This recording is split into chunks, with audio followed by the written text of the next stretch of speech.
They thought she ran away in shame. But the truth? She was left to die in silence, because she said one word, no. What happened next not only shook the village, it changed everything they believed about power, fear, and what one girl can do when no one else stands up. Stay with me, because this is not just her story, it could be yours too. The afternoon sun burned gently on Ayla's shoulders as she walked home from the river. Her basket was full of fresh herbs, mint, lemon leaves, and wild ginger. The scent comforted her. She had always found peace near the water, where nobody watched and nobody judged. As she stepped through the wooden gate of their small mud house, her mother, Ayla, stood waiting. Her face was pale, her hands trembling even though she held nothing. "Ayla," she whispered, her voice dry like cracked earth. "We need to talk." Ayla frowned. Did something happen? Ayla stepped aside, letting her daughter into the cool shadows of their home. The herbs were placed on the table. The silence was thick. "He came today," Ayla said, avoiding Ayla's eyes. "Who?" Ayla asked, but her stomach already twisted. She had a feeling she knew. "Elder Haroun." Ayla's body went still. "He came with his men. He sat here, drank my tea, and said he wants to marry you. He will send gifts tomorrow to make it official." Ayla stared at her mother, her voice sharp with disbelief. "He wants what?" Ayla finally looked at her. "He said, you are of age. He said it is time you marry a strong man. He said it would bring honor." "Honor?" Ayla spat. "That man already has 2 wives. He is old enough to be my grandfather." "Ayla, lower your voice," Ayla whispered, rushing to the doorway, peeking outside. "I will not lower my voice," Ayla said, her fists clenched. "I will not marry that man. I would rather die." Ayla closed her eyes, as if those words were knives. "Do you think I want this? Do you think I slept last night?" But refusing him means trouble. You know what happened to Nasira's family. Ayla remembered. Nasira had refused Haroun's attention once. A week later, her father lost his land. Her brother was beaten for no reason. And then she vanished. No one dared ask where she went.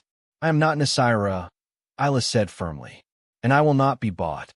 Her mother looked at her with eyes full of love and terror. "Then you must be careful. If you say no, he will come for you." "Let him come," Ayla said, "but I will not belong to a man I do not respect." That night, as the village grew quiet under a silver sky, Ayla sat alone on the roof. The herb from the river still smelled sweet, but nothing else felt peaceful anymore. Somewhere nearby, a drum played softly, celebrating someone's wedding. But Ayla made a promise to herself. She would never belong to anyone. Not through fear, not through force, not through silence. And whatever storm came next, she would face it standing. The village square was buzzing with life that morning. Children chasing chickens, women sweeping dust from their doorsteps, and traders shouting over piles of vegetables and cloth. But when Ayla stepped into the square, a heavy silence followed her, like a shadow no one wanted to name. Elder Haroun sat under the old neem tree, surrounded by his men. His silver rings glinted in the sun, and his walking staff rested across his knees like a symbol of power. He was waiting. Ayla walked straight toward him. Her heart thudded like a drum inside her chest, but her face stayed calm. She stopped 2 steps away, just close enough for all to hear. "Elder Haroun," she said, her voice clear, "I have come to give you my answer." He smiled, slow and heavy. "Go on, girl. I am listening." "I cannot accept your offer," she said. "I do not wish to marry you." The smile fell from his face like dead leaves in the wind. Around them, the villagers froze. A woman dropped her basket. A child stopped mid-step. Haroun leaned forward. "Are you sure you understand what you are saying?" "Yes," Ayla replied. "My answer is no. It will always be no." For a moment, nothing happened. Then Haroun laughed, not with joy, but with anger disguised as amusement.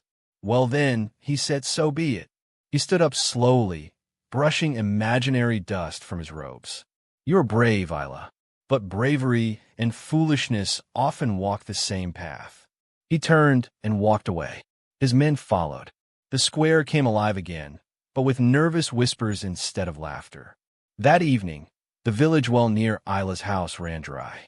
People said it was broken, But Ayla saw Haroon's men standing nearby, laughing. The next morning, Layla went to buy rice and was told, "We have none left." But Ayla saw full sacks behind the shop. The day after, a boy from the next village came running to their door. "My uncle says he cannot trade with you anymore. He is sorry. He says he was warned." Fear slipped into their home like a snake in the night. Food became harder to find. Friends stopped visiting. Even the chickens were stolen one by one. One evening, Layla whispered, "Maybe you should leave just for a little while.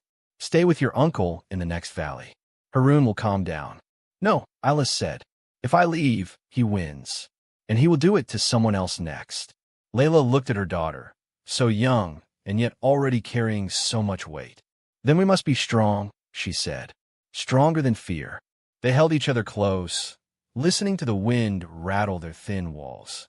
War had been declared, not with swords, but with silence, hunger, and whispers. And Ayla knew this battle had only just begun. The night was still. No wind, no noise. Even the dogs in the alley slept without a sound. Inside their small home, Layla stirred in her sleep. She was used to Ayla's soft steps, the sound of her turning on the straw mat beside her. But tonight, there was only silence. She opened her eyes. "Allah," she whispered into the dark. No answer. Layla sat up and reached across the bed. Empty. She stood quickly, calling her daughter's name again, louder this time. "Allah." The door was half open, swaying gently. The basket of herbs Ayla always kept near the window was gone. Layla ran outside barefoot. The dirt was cool beneath her feet. She looked down the path toward the well, toward the fields. Nothing. The village slept as if nothing had happened. By morning, the news had spread like fire on dry grass. She ran away. She could not handle the pressure. Maybe she was hiding a secret. The whispers floated through the air like ashes. Everyone had a version. No one had the truth. Layla sat on her doorstep, her face pale, her eyes dull from crying. She heard the words around her, but none of them made sense. She would never run, Layla said to the grocer. "Then where is she?"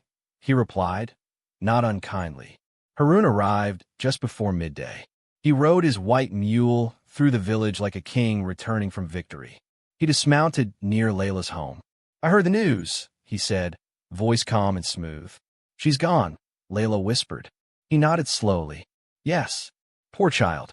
Some girls break under the weight of their choices." Layla looked up sharply. She did not run. She left willingly, Haroon said, eyes steady. I'm sure she was confused. I offered her safety, a home, and she spat on it. Sometimes regret is heavy. "You did something," Layla said, her voice shaking. "I know it. I did nothing, widow," he replied, almost gently. "Maybe your daughter did not want to bring more shame on your house. Maybe she made the only choice she could." Then he rode away. That evening, Layla found Ayla's sandals near the tree behind their house. The straps were broken. One had blood on it. She took them inside and wrapped them in cloth. She said nothing. In the following days, the whispers grew louder. The women at the well avoided her. The market sellers turned their backs. One neighbor even muttered, "This house brings bad luck." But Layla knew her daughter. Ayla was fire. She was wind. She did not run in silence. Something had happened. Something terrible. And deep down, Layla feared she already knew who was behind it. But in a village ruled by fear, truth was dangerous. So, she waited. Pain. That was the first thing Ayla felt. A deep, burning ache in her side, her head throbbing with every heartbeat. The air smelled of earth, dry leaves, and something bitter. She opened her eyes slowly. The world was blurry, filled with brown branches and thorns. Her body was half covered in dust and tangled weeds. She tried to move, but her legs were too heavy. Something sharp pressed into her back. "You should not move yet," a voice said gently. She froze. It was a man's voice. Calm, low, steady. "I am not here to hurt you," he added. From behind a nearby tree, a tall figure stepped forward. He wore a loose cotton shirt, stained with herbs and soil. His hair was long, tied at the neck with a string. His eyes were deep brown, soft but serious. "My name is Rayhan," he said. Ayla opened her mouth, but no sound came. "I found you near the river bend," he continued. You were unconscious. Someone left you there, like trash. He knelt beside her and held out a clay cup. Drink. It is bitter, but it helps the pain. Ayla took a shaky sip. The liquid tasted like roots and fire, but her head began to clear. How long have I been here? She managed to ask. 2 nights.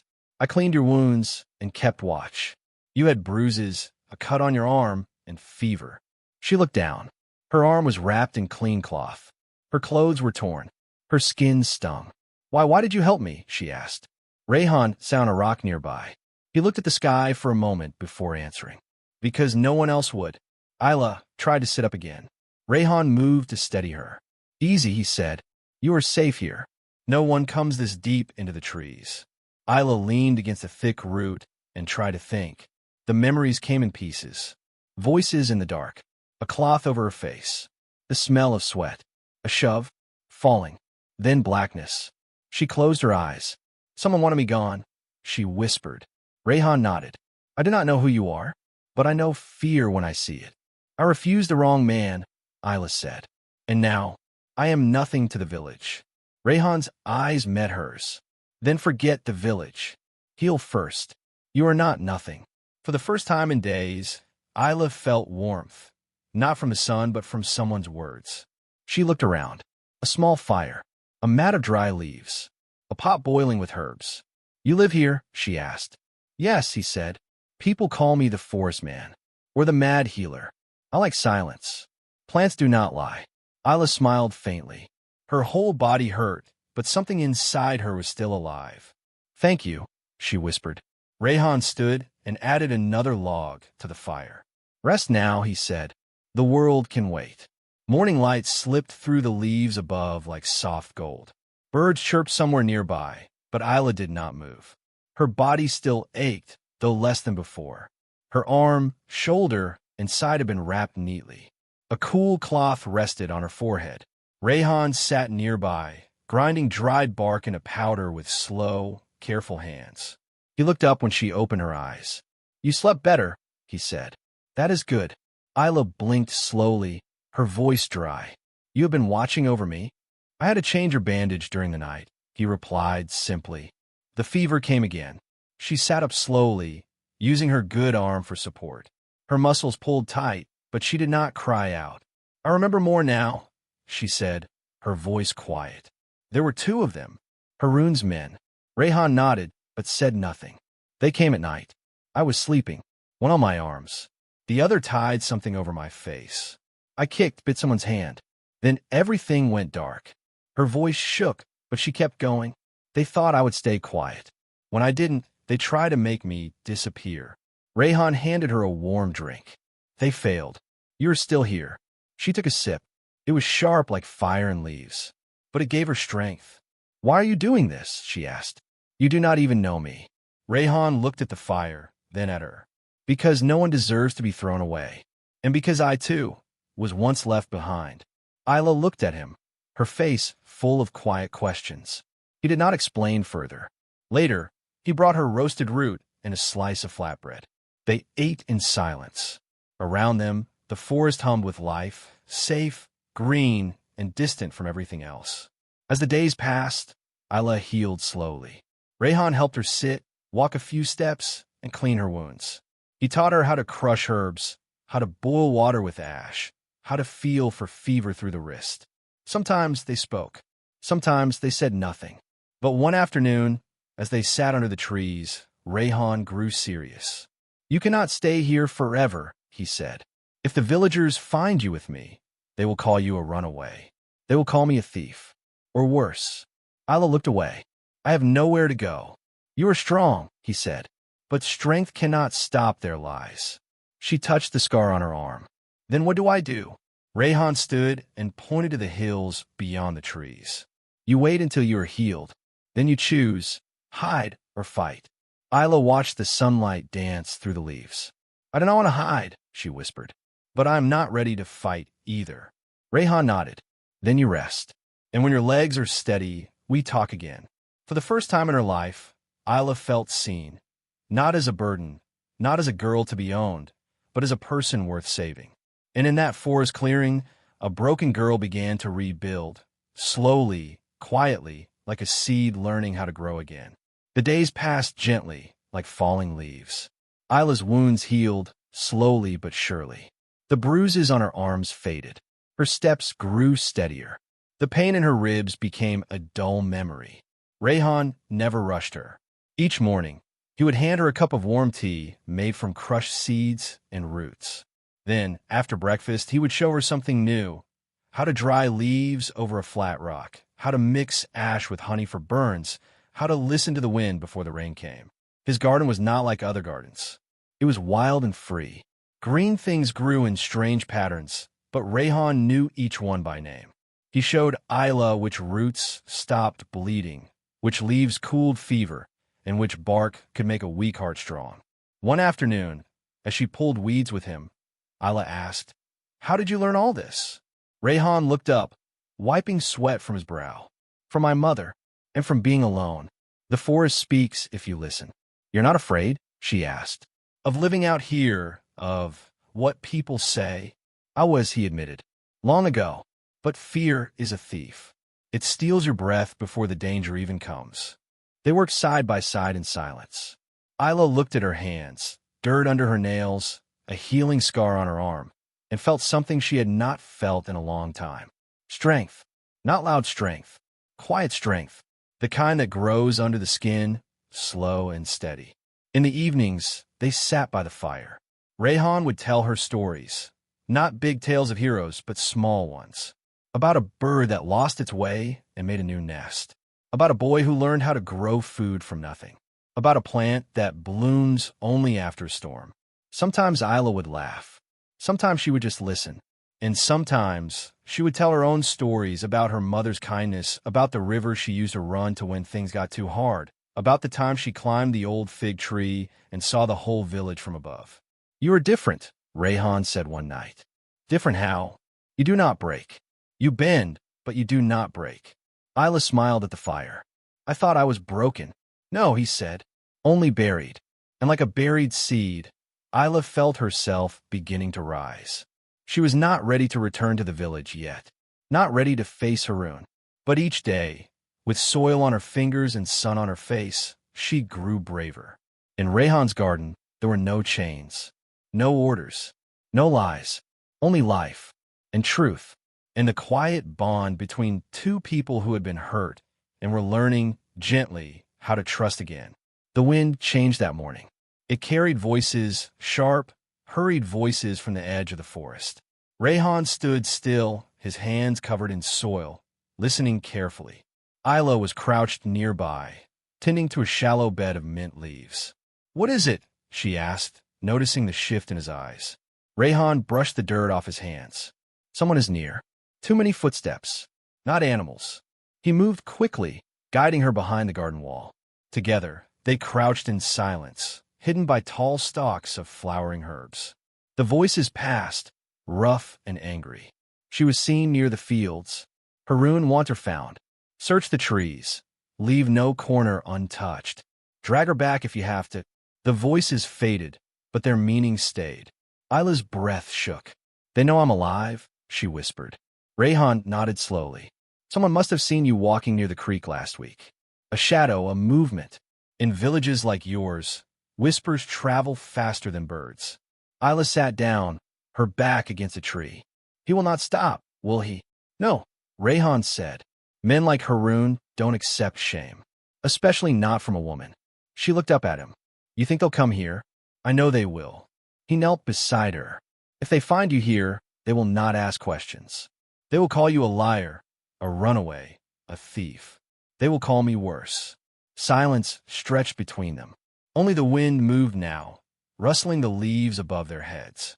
"What do I do?" Ayla asked. Rayhan's voice was calm. "You choose." "Choose what? To hide or to return?" Ayla stared at the earth. Her hands clenched in her lap. Her arms were stronger now. Her cuts had healed. But inside, her heart still felt like a bird with a broken wing.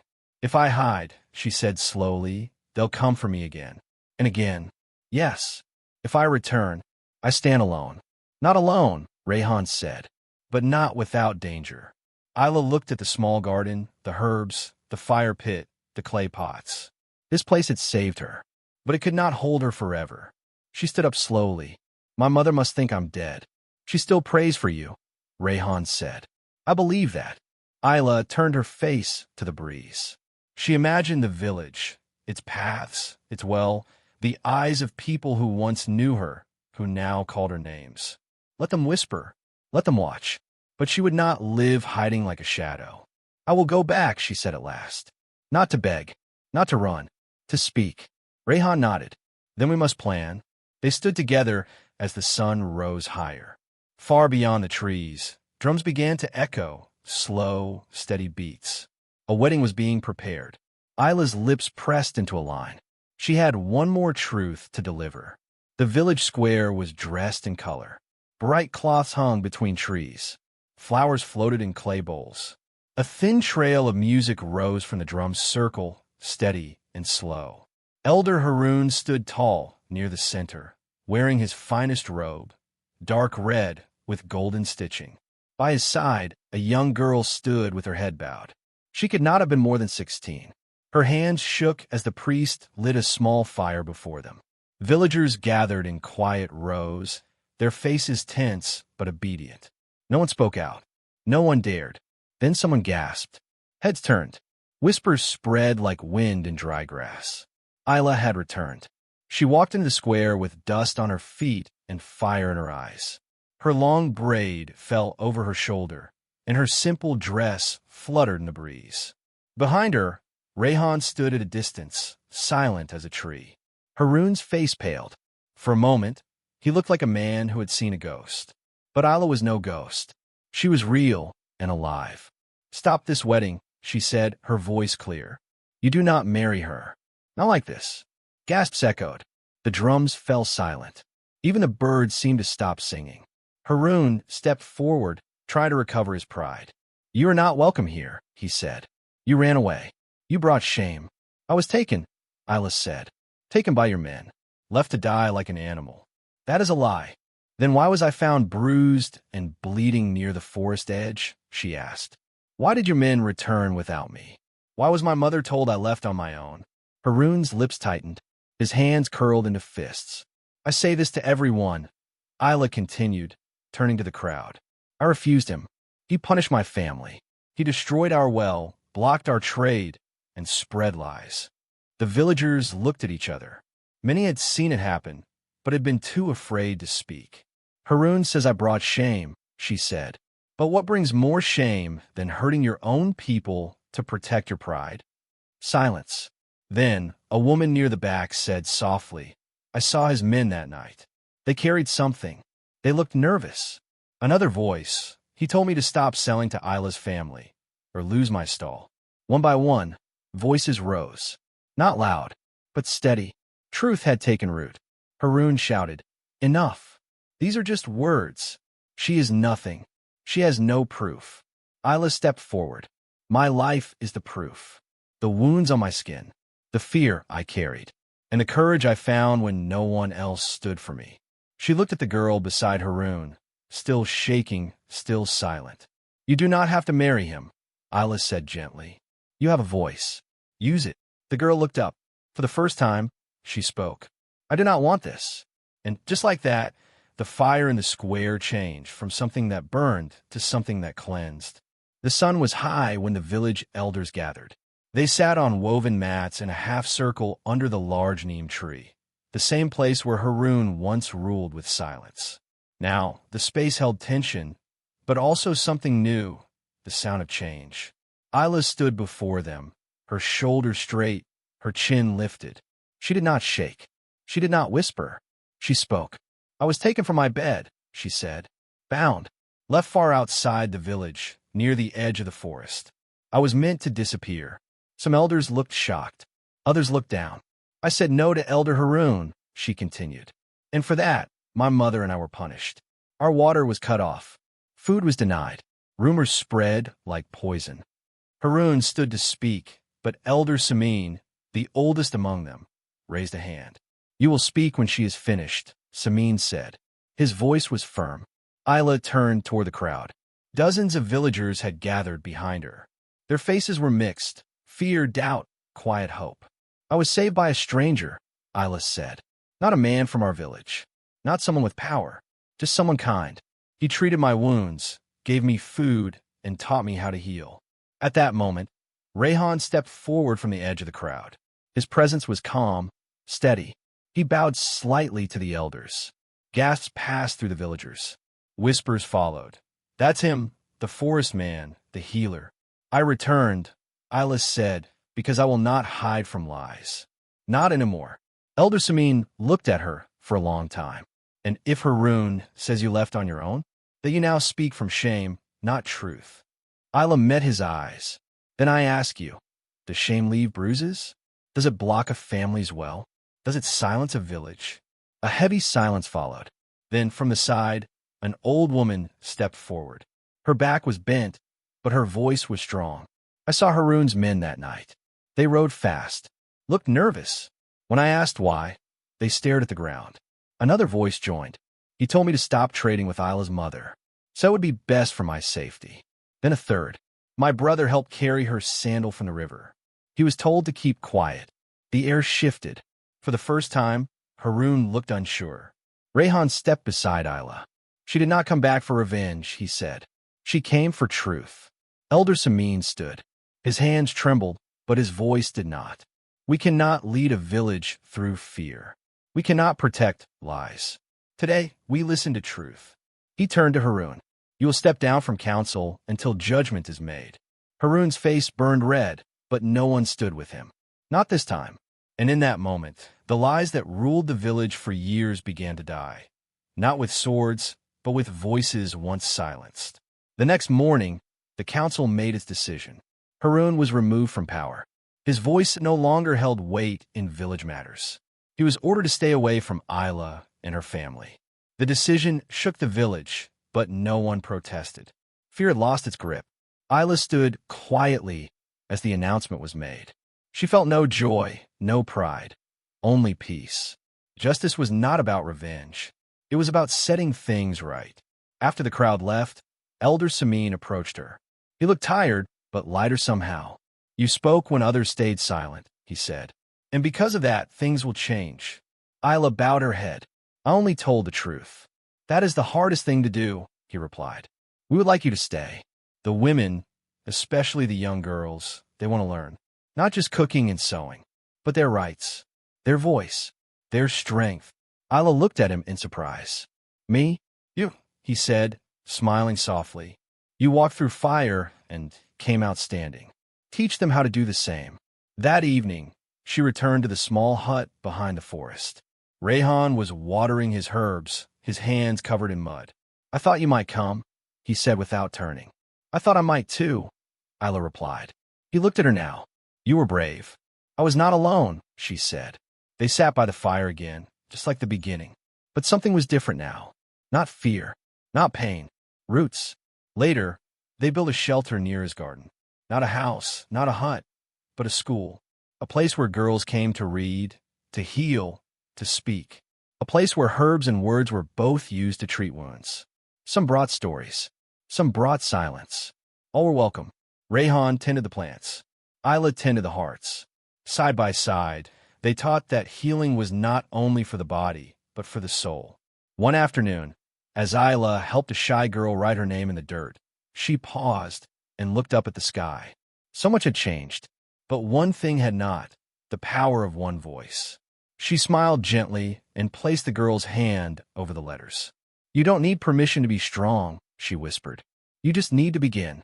If Ayla's story touched your heart, if you believe truth is stronger than silence, then write your thoughts in the comments below. What does strength mean to you? Have you ever stood alone for what was right? Click like if you believe one voice can change everything. Subscribe to our channel for more stories of quiet courage, truth, and healing. Because sometimes the smallest voices echo the loudest.